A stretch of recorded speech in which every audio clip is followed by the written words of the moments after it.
So, hello everyone. I'm back again this week to look back at the 2010 season. I'm joined by Adam Flynn, the captain of the Southport team who lifted the National League North title. So, how are you, mate? I'm good, thanks. What about you? Yeah, I'm good, thank you. So, you're currently out living in America. So, what's lockdown like over there? Yeah, it's different, that's for sure. I'm living in Dallas. Dallas has been on lockdown for a number of weeks. They went back kind of to a little bit of normality last week, so it's slowly but surely getting back to normal. And I just can't wait for the day that it finally does.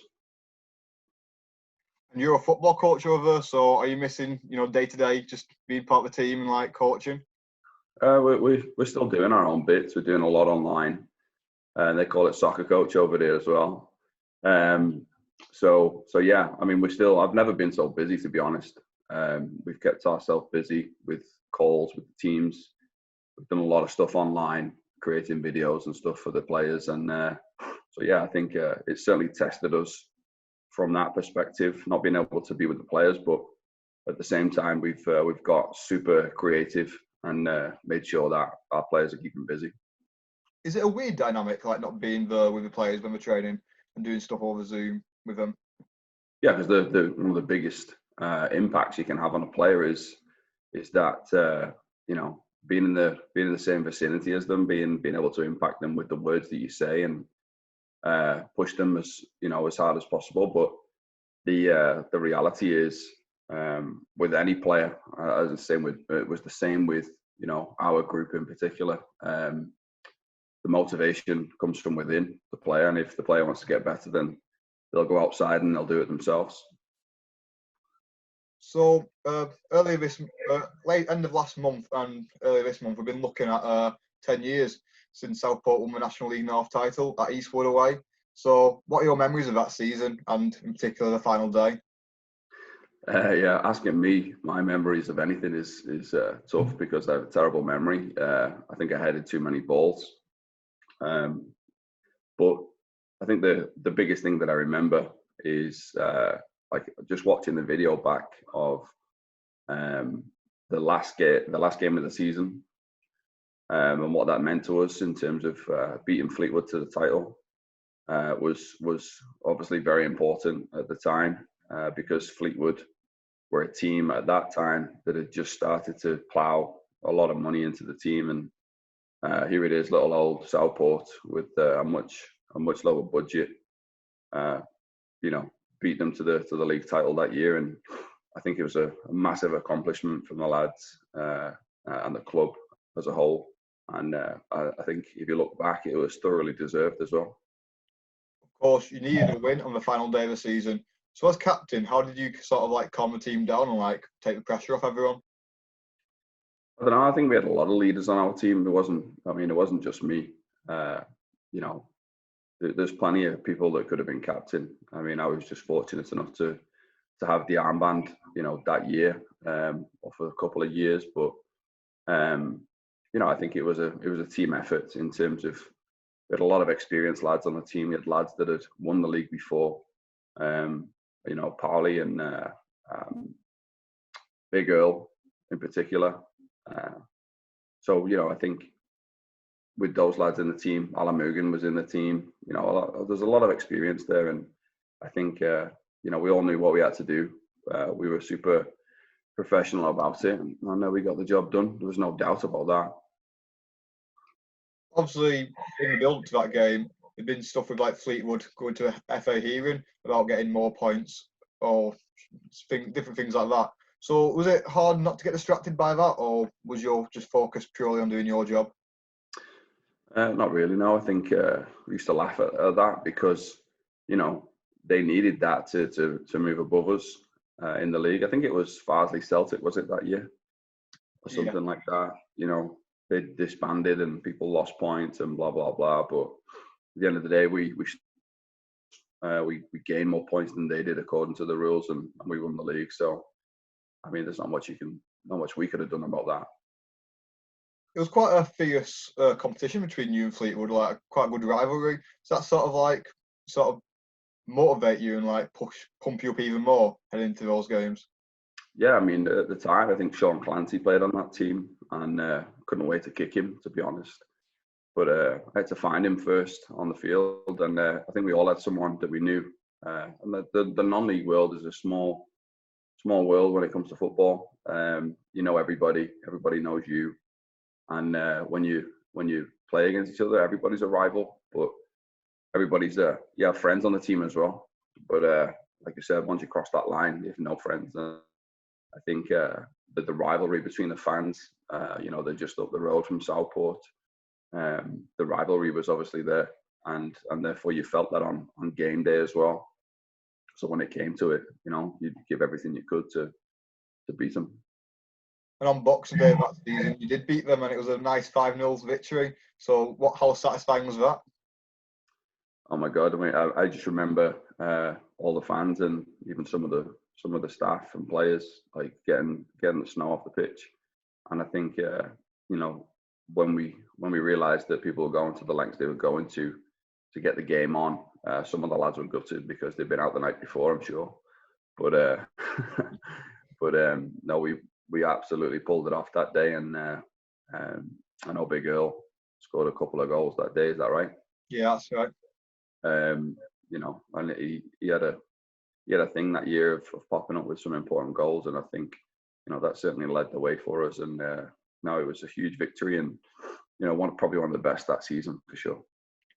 It's like the spirit, not just in the squad, but around the whole club, with like fans clearing the pitch. Is that what made the campaign so special?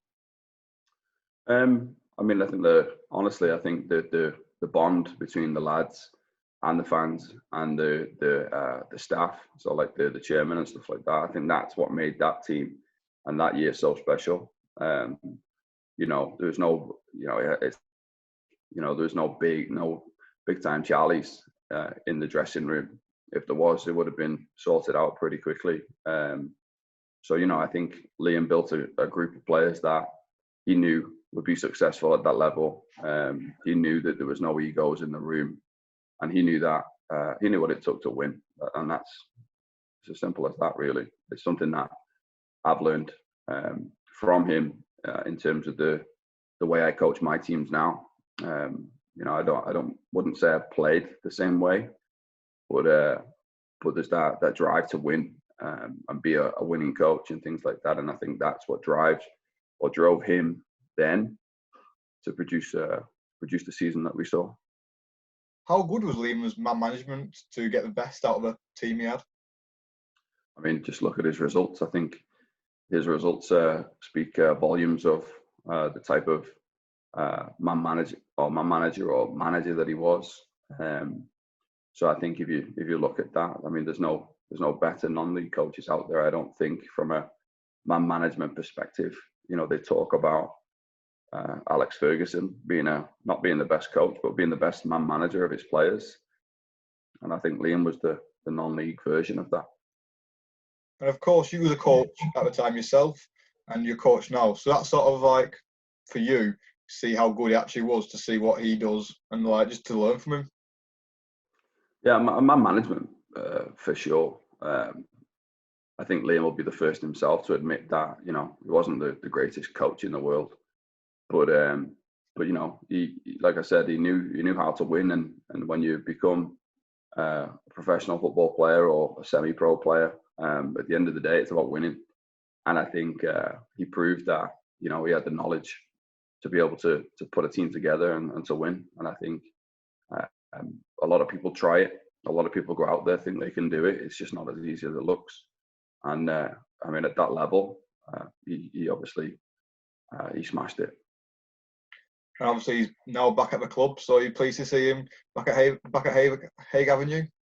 That's clearly where he belongs, and I'm sure he's happy to be back and back in the game. I think, you know, we all the team got on a Zoom call themselves last week to celebrate the 10 years, believe it or not. And you know, Liam wasn't on the call, but you know, I think one of the things that we all talked about was missing the game, and, you know, being away from it, and being away from each other, and being away from that day-to-day grind or that day-to-day those trips down south for 7 hours on a bus. You know, I think we'd all give an arm and a leg to be back on that bus right now. So I think Liam has that in him as a former player and obviously as a coach. And I think, you know, he obviously doesn't want to stay away from the game for too long because it's not easy. Was it nice just seeing the lads on a Zoom call again, like reminiscing about that season? Yeah, everyone's grew old, that's for sure. But yeah, it was really good. I think we should do it again. I think we will. But yeah, I mean, those are the lads that you go to war with every week, you know, for 2, 3, 4 seasons, and you build a bond, you build a friendship, strong relationships with those players, and I think there's a lot to be said about that in the football community. Is that, you know, these people become your brothers more than anything, and I think you know, it's not until you spend 6 years in the United States that you kind of realize, you know, what an impact those types of players had on your life, on your career. So yeah, I think it was great to see them all and look forward to the next one. What was it sort of like for you during that season and your whole career, juggling coaching with playing? Sorry? What was it like for you throughout your career, like coaching as well as playing? Yeah, I mean, it was just what I did.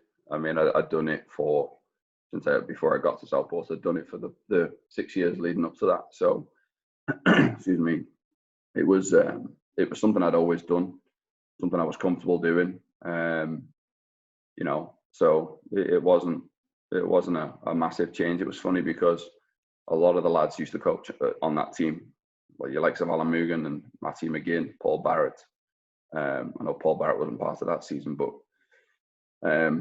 so, you know, we all had a coaching background as well as a playing background, and I think that was just kind of the thing to do back then. Was if you played and you didn't have a job during the day, you probably better off coaching. So I think that's what a lot of us did. Do you think that had a positive effect on your team, seeing that like you all had a sort of a coach, somebody had a coaching background, just to kind of help each other out and give your own advice, so you'd follow your own advice as well?